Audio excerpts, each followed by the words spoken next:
हमारा चैप्टर है structure of atom, chapter 3 हम कर चुके हैं। और स्ट्रक्चर ऑफ एटम के बारे में मैंने बताया था कि हम जो चैप्टर 3 और चैप्टर 4 पढ़ेंगे वो कॉन्टिन्यूटी में ही पढ़ेंगे। बहुत सारी चीज़ें हैं इस चैप्टर की जो हम पहले ही पढ़ चुके हैं, अब तक मैंने बहुत बता दिया एटम्स एंड मॉलिक्यूल्स में। तो सबसे पहले तो हम यहाँ पर ये देखेंगे एटम क्या होता है। I don't think I need to tell you now कि what is an atom, I have already told you. And if you do not know what is an atom then obviously ये video देखने की कोई ज़रूरत नहीं है, पहले पिछली वाली वीडियो देखो, ठीक है। एटम क्या होता है मैंने बता दिया तुम्हें। मैंने ये भी बताया है कि एटम के अंदर क्या क्या होता है। एटम के अंदर इलेक्ट्रॉन, प्रोटॉन एंड न्यूट्रॉन्स होते हैं, ठीक है। ये भी पता है तुम्हें एटम के अंदर इलेक्ट्रॉन, प्रोटॉन, न्यूट्रॉन्स होते हैं। Electrons are negatively charge particles, protons are positively charge particles and neutrons जो होते हैं वो न्यूट्रल होते हैं, जिसके ऊपर कोई चार्ज नहीं होता है। तो इस चैप्टर के अंदर पहले तो हमें यही देखना है कि ये सब कैसे पता चला, how we got to know that what is the structure of atom, how the things are arrange inside an atom. Atom के अंदर इलेक्ट्रॉन होता है, प्रोटॉन होता है, न्यूट्रॉन होता है, ये सब कैसे पता चला, ठीक है। तो वही structure of atom, obviously atom का स्ट्रक्चर कैसा है, तो इसके लिए अलग अलग मॉडल्स दिए गए थे। अलग अलग मॉडल्स दिए गए थे मतलब किसी ने बोला एटम ऐसा होता है, किसी साइंटिस्ट ने अपनी ऑब्जर्वेशंस की बेसिस पे बोला एटम ऐसा होता है, किसी ने बोला ऐसा होता है। तो जो फर्स्ट दिया गया था वो था थॉमसन्स मॉडल ऑफ एटम।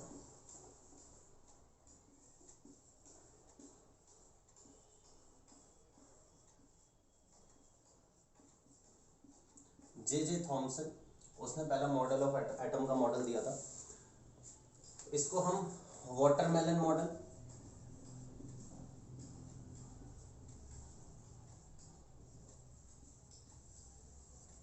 या प्लम पुडिंग मॉडल भी बोलते हैं।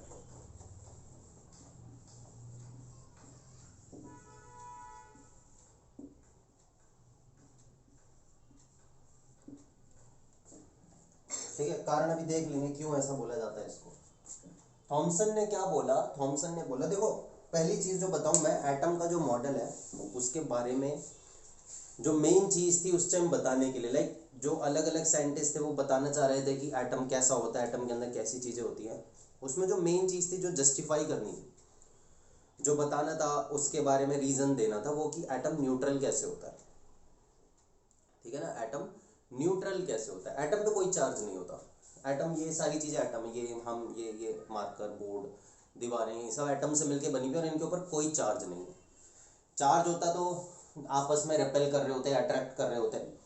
अपोजिट चार्जेस, चार्ज जिन चीज़ों पे चार्ज होता है वो आपस में या तो अट्रैक्ट करती हैं या रिपेल करती हैं, ठीक है। लेकिन ऐसा तो कुछ हो नहीं रहा है, मतलब सारी चीज़ें न्यूट्रल है, मतलब एटम न्यूट्रल है। अब एटम कैसे न्यूट्रल है ये चीज़ मेन जस्टिफाई करनी होती थी। कोई भी मॉडल ऑफ एटम दिया जाए उस टाइम पर, मतलब एटम के बारे में कुछ भी कोई भी मॉडल दिया जाए उसमें ये चीज़ जस्टिफाई करनी होती थी कि एटम न्यूट्रल कैसे है, ठीक है। तो अभी हम जितने मॉडल देखेंगे उन सब मॉडल्स के अंदर यही होगा कि एटम न्यूट्रल कैसे है, सब मेन चीज यही बता रहे हो। तो थॉमसन ने क्या बोला, थॉमसन ने बोला, लिख भी सकते हो, N atom consist of a positively charged sphere. क्या है, N atom consist of a positively charged sphere. ये पूरा स्फीयर कैसा है, पॉजिटिवली चार्ज्ड।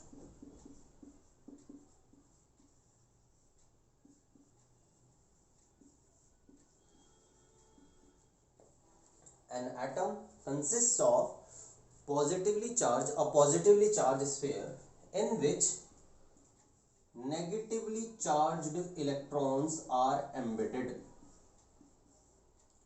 जिसके अंदर नेगेटिवली चार्ज्ड इलेक्ट्रॉन्स लगे हुए होते हैं, ऐसे।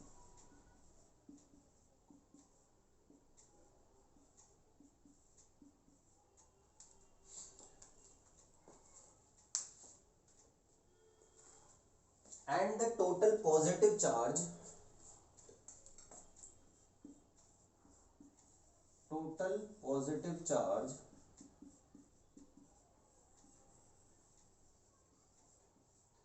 is equal to total negative charge,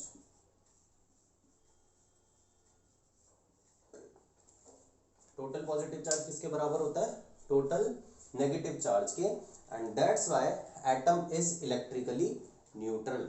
जो पॉजिटिव चार्ज है वो नेगेटिव चार्ज के बराबर हो गया, इसलिए एटम कैसा है, न्यूट्रल है। न्यूट्रल होने के लिए यही होना होता है कि जो पॉजिटिव चार्ज है एटम के अंदर, जितना पॉजिटिव चार्ज है उतना ही नेगेटिव चार्ज है। हमने जब पिछले चैप्टर में पढ़ा तो हमने देखा ना, वहाँ पर जितने इलेक्ट्रॉन्स होते हैं किसी एटम के अंदर उतने ही प्रोटॉन्स होते हैं, तो मतलब जितना नेगेटिव चार्ज है उतना ही पॉजिटिव चार्ज है, इसलिए एटम न्यूट्रल होता है। ये थॉमसन का मॉडल था।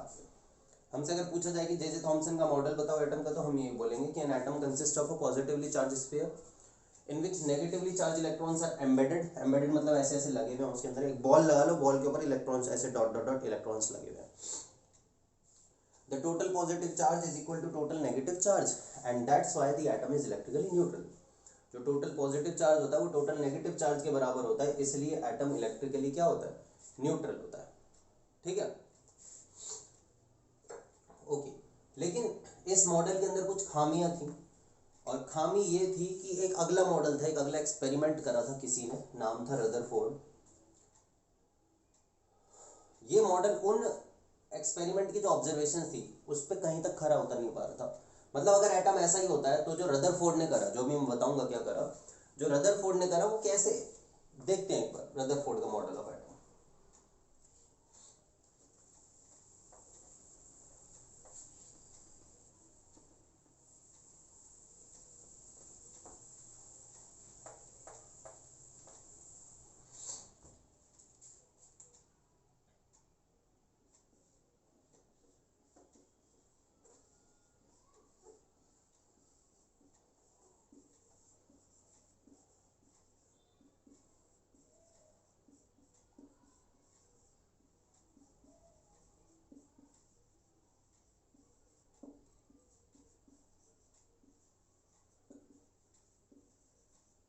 ये वाला मॉडल बड़ा है, पूरा एक्सपेरिमेंट है इसके अंदर, कभी कभार पूरा पूरा पूछ लेते हैं। Rutherford's alpha particle scattering experiment, alpha को ऐसे भी लिख दिया जाता है अल्फा। ठीक है, रदरफोर्ड ने एक एक्सपेरिमेंट करा था जिसको बोला था अल्फा पार्टिकल स्कैटरिंग एक्सपेरिमेंट, और उस एक्सपेरिमेंट के अंदर उसने क्या करा था, हमें मेन पहले वो चीज़ समझनी है कि रदरफोर्ड ने अल्फा पार्टिकल स्कैटरिंग एक्सपेरिमेंट के अंदर क्या करा। पहले अल्फा पार्टिकल क्या होता है, अल्फा पार्टिकल कुछ पार्टिकल्स होते हैं, छोटे छोटे हैवी पार्टिकल्स होते हैं। हैवी पार्टिकल्स मतलब एटम के पॉइंट ऑफ व्यू से देखा जाए, तो एटॉमिक स्ट्रक्चर पे देखा जाए, लेवल पे देखा जाए तो ये हैवी होते हैं। ठीक है, रदरफोर्ड ने क्या करा, एक गोल्ड फॉइल 1000 एटम थिक, मतलब बहुत ही पतली सी गोल्ड फॉइल ली, जिसके अंदर बस 1000 एटम हो, ऐसा मान लो। ठीक है ना, गोल्ड की फॉइल। और फिर क्या करा उसने, इस गोल्ड फॉइल के ऊपर अल्फा पार्टिकल फेंक फेंक के मारे। अब हाथ में पकड़ के तो मारेगा नहीं, कोई ऐसे सब्सटेंस होते हैं जिसके अंदर अल्फा पार्टिकल की बीम निकल रही होती है, बहुत सारे अल्फा पार्टिकल्स आ रहे हैं। ठीक है, तो वो इसने गोल्ड फॉइल के ऊपर प्रोजेक्ट करे ऐसे अल्फा पार्टिकल्स।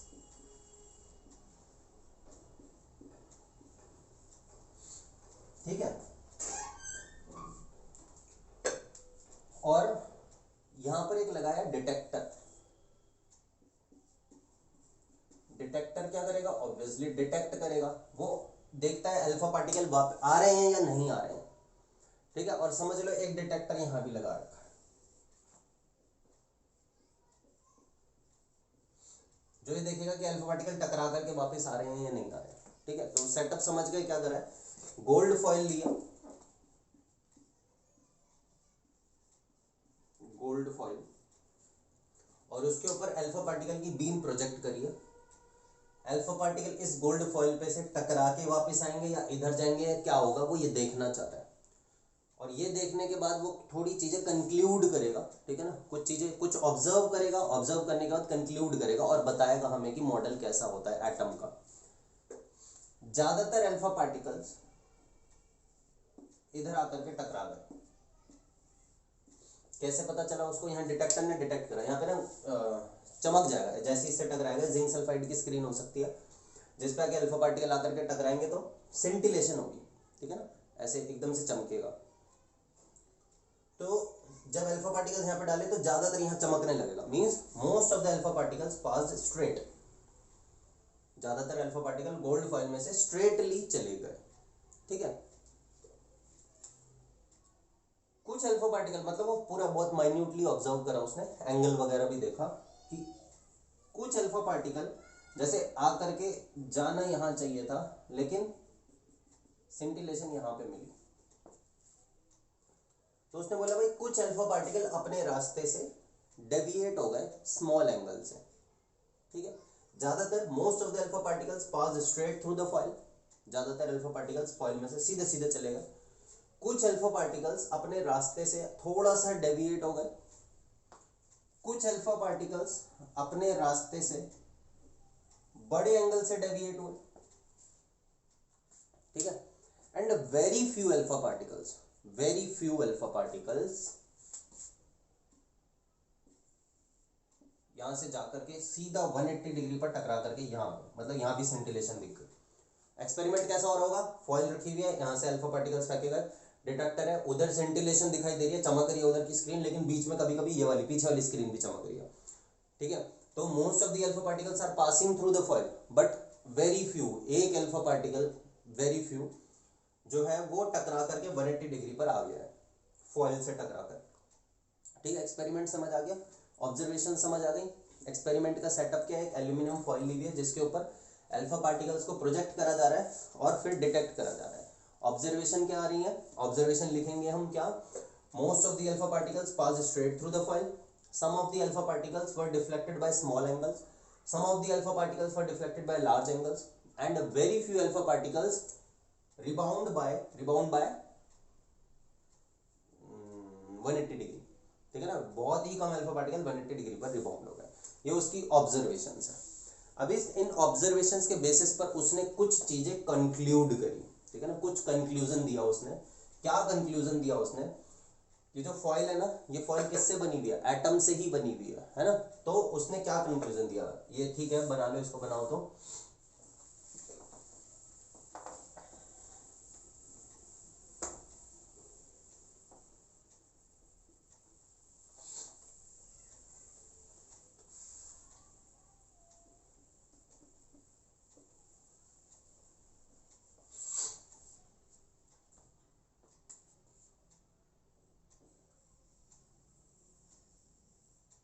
रदरफोर्ड ने बोला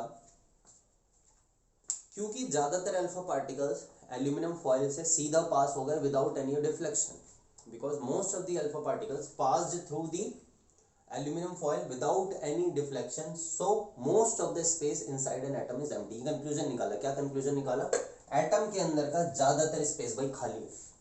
ऑब्वियसली जब चीजें ही पास हो गई उसके अंदर से, तो एटम के अंदर का ज्यादातर स्पेस खाली है। उसने तो पहली क्या ऑब्जर्वेशन कंक्लूड करा उसने, most of the space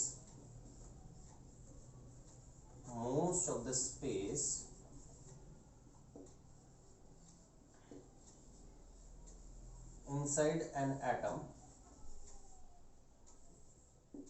is empty, ठीक है।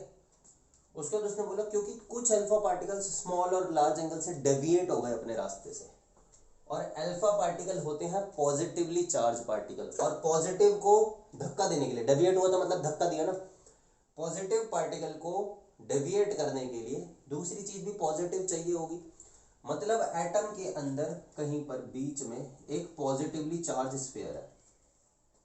देखो ऐसे most of the alpha particle ऐसे सीधे सीधे निकल गए, कुछ आए भाई यहाँ पर आकर के और टकरा कर ऐसे डेविएट हो गए, थोड़ी सी चीज है ना, ठीक है ना। ऐसे समझो जैसे कोई तुम्हारे सामने ऐसे कोई दीवार है जिसके अंदर इतना बड़ा छेद है, और किसी तरीके से यहाँ पे बीच में एक और ईंट रखी हुई है बीच में, बाकी जगह खाली। अब तुम बॉल फेंक रहे हो तो ज्यादातर बॉल तो सीधी चली जाएंगी, हो सकता है भाई एक आध बॉल यहाँ से टकरा के अपने रास्ते से होकर के इधर उधर आ जाए, है ना, और एक आध बॉल भाई टकरा करके वापस भी आ सकती है, सेम ये चीज है। तो उसने बोला ज्यादातर स्पेस एटम के अंदर का खाली है, और कुछ बीच में है पॉजिटिव चार्ज, जिसकी वजह से अल्फा पार्टिकल्स डेविएट हो रहे हैं, अपने रास्ते से भटक रहे हैं, हल्का हल्का एंगल से मुड़े जा रहे हैं, ठीक है। और तीसरी चीज उसने बोला कि जो अल्फा पार्टिकल होता है, अल्फा पार्टिकल एक हैवी पार्टिकल है, अल्फा पार्टिकल इज हैवी, ठीक है। अल्फा पार्टिकल क्या होता है, हैवी होता है।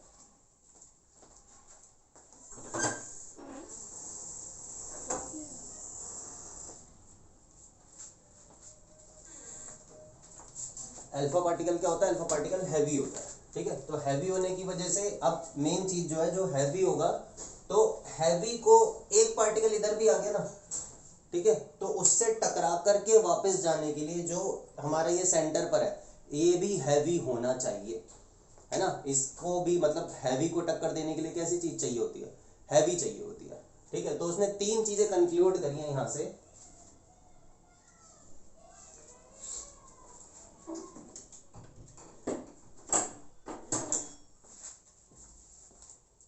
क्या कंक्लूड करा उसने कि most of the space inside an atom is empty. Second, there is a positively charged sphere at the center of atom, at the center of atom, ठीक है। और लास्ट वाले से क्या कंक्लूड होगा, लास्ट वाले से ये कंक्लूड होगा कि क्योंकि अल्फा पार्टिकल खुद हैवी होता है, तो उसको रिबाउंड करने के लिए, उसको टकरा करके दूर भेजने के लिए सामने वाली चीज भी हैवी होनी चाहिए। और यहां पर क्या है, पूरा ये खाली पड़ा है ये तो लास्ट चीज क्या कंक्लूड करी, almost all the mass of an atom is at the nucleus। इसको न्यूक्लियस बोलते हैं, सेंटर पे जो। कहने का मतलब है एटम का सारा मास कहां पर होता है, न्यूक्लियस पे होता है। ये कंक्लूड कर रहा है। तो उसने क्या कंक्लूजन दिया है, उसने कंक्लूजन दिया भाई कि most of the space inside an atom is empty, there is a positively charge sphere at the centre of the atom which is called nucleus, ठीक है। And almost all the mass, क्योंकि alpha particle heavy होता है, तो heavy को टकराने के लिए, वापस भेजने के लिए हैवी ही चीज चाहिए होगी। सो ऑलमोस्ट ऑल दी मास, बाकी जगह तो खाली है, तो एटम का सारा मास कहां पर है, सेंटर ऑफ दी एटम पर, मतलब न्यूक्लियस पर सारा मास है। ओके, ये उसने कंक्लूड करा, ठीक है। और साथ में फिर उसने एंड में भी बोला कि एटम जो होता है, मतलब जो उसने मॉडल दिया, मॉडल क्या दिया, N atom consist of a positively charge sphere at the centre, ठीक है। नेगेटिवली चार्ज इलेक्ट्रॉन्स जो होते हैं वो इसके चारों तरफ घूम रहे होते हैं, मतलब ऐसे एक स्फीयर है, बीच में पॉजिटिव है, इसी के अंदर प्रोटॉन होंगे सारे के सारे, न्यूट्रॉन भी इसी के अंदर होते हैं, न्यूक्लियस के अंदर, ठीक है। और इलेक्ट्रॉन्स जो है वो चारों तरफ ऐसे ऐसे इनके रिवॉल्व कर रहे हैं, इसीलिए इसको प्लेनेटरी मॉडल भी बोला जाता है। प्लेनेटरी मॉडल समझ गए होंगे क्यों, कि जैसे ये तो हो गया सूरज, और सूरज के चारों तरफ प्लैनेट्स रिवॉल्व कर रहे हैं। So nucleus is here as the sun and the electrons are like planets, that's why it is called planetary model of atom. Okay, clear होना चाहिए ये कि रदरफोर्ड का क्या था। तो रदरफोर्ड का अगर मतलब पूरा बोला जाए तो पहले उसने एक एक्सपेरिमेंट करा था, अल्फा पार्टिकल स्कैटरिंग एक्सपेरिमेंट। उससे कुछ चीजें ऑब्जर्व करी कि most of the alpha particles pass straight through the foil. फिर उसने कुछ कंक्लूजन दिया कि एटम के अंदर most of the space empty होता है, there is a positively charge sphere at the centre of the atom which is called nucleus, and almost all the mass of the atom is at the nucleus. और फिर model क्या बोला उसने, atom में nucleus है, nucleus के चारों तरफ नेगेटिवली चार्ज इलेक्ट्रॉन्स, न्यूक्लियस पे पॉजिटिव चार्ज है, न्यूक्लियस के चारों तरफ नेगेटिवली चार्ज इलेक्ट्रॉन्स रिवॉल्व कर रहे हैं, जितना पॉजिटिव चार्ज है उतना ही नेगेटिव चार्ज है, इसलिए एटम न्यूट्रल होता है, ठीक है। ये हो गया हमारा रदरफोर्ड का मॉडल। अब पहले मैं थॉमसन पे वापस लेके चलता हूँ। थॉमसन का जो मॉडल था, ऐसा उसने जो बताया था, तरबूज जैसा, तरबूज भी ऐसे ही होता है ना, कि जैसे उसका लाल वाला पार्ट देखो, नेगेटिव नेगेटिव बीज लगे हुए हैं उसके अंदर। अगर एटम ऐसा होता तो क्या ये सब हो पाता, अल्फा पार्टिकल पास हो पाते उसमें से? नहीं। उसने तो बोला था भाई एक स्फीयर है, सॉलिड स्फीयर, बॉल जैसा सॉलिड, ठीक है ना, खोखला नहीं, अंदर से सॉलिड स्फीयर, और उसके अंदर नेगेटिवली चार्ज इलेक्ट्रॉन्स एम्बेडेड है, तो क्या सारे के सारे अल्फा पार्टिकल पास हो जाते उसमें से? नहीं, मेरे हिसाब से तो एक भी ना होता, क्योंकि सॉलिड स्फीयर बोल दिया उसने तो अपने एटम को, ठीक है। तो इसलिए थॉमसन की मॉडल की क्या लिमिटेशन, क्या कमी रह गई उसकी, कि वो अल्फा पार्टिकल स्कैटरिंग एक्सपेरिमेंट की जितनी भी ऑब्जर्वेशन थी उनको जस्टिफाई नहीं कर पाया, ठीक है। रदरफोर्ड के मॉडल की भी लिमिटेशन हमें मिलेगी, ठीक है, वो हम समझेंगे, समझ आ जाएगी तो नेक्स्ट वीडियो में। ओके।